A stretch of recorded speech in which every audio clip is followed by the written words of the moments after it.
Mahabang oras nga rin po mga kabebs ko ang aming binyahe. At sa pagkakataon na ito, kami po nakarating na dito sa San Ramon, Burias Island, Masbate. At ang pupuntahan namin dito ay mga kamag-anak ng mga kasama ko. Subalit ang kwento nga rin po nila Lulo sa side ni Papa ay taga rito din po talaga sila dati. At ang sabi ay dito nga rin po ipinanganak si Papa. Kaya naman, shoutout po sa inyong lahat taga San Ramon, Burias Island, Masbate. At shoutout na rin sa lahat ng taga rito dati at naninirahan na sa ibang lugar. At sa ating pong pagtuloy-tuloy mga kabebs ko, ay huwag pong kalimutan na mag-share ng video ito. At huwag na rin pong kalimutan na mag-follow sa page ko na ito. At sa pagkakataon na ito ay bumaba na nga po kami sa top down na aming sinakyan sapagkat hanggang dito na lang ang kayang pasukin ito. At iisa lang po ang ibig sabihin nito, kami po ay maglalakad papunta doon sa aming pupuntahan na kamag-anak nitong mga kasama ko. At hindi ko nga po ina-expect mga kabibs ko na dadaan kami dito sa tabi ng dagat.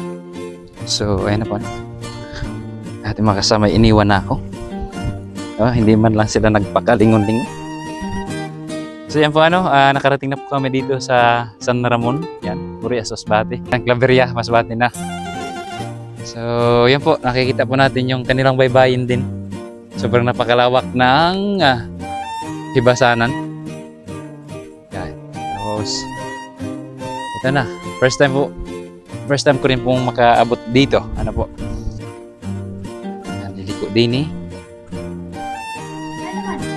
Yan, hinahanap po namin kung saan na yung kamag-anak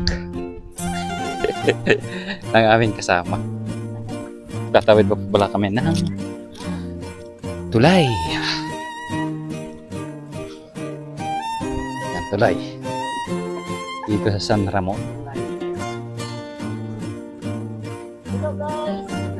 Hello po! Shout out! So, tulay.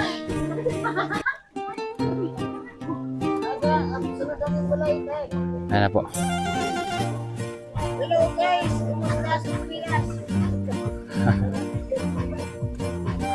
Kasama namin yung At sa wakas nga po mga kabibs ko ay natuntunan namin at nakarating na kami rito. ano po? Tuloy tayo. Maayong adlaw.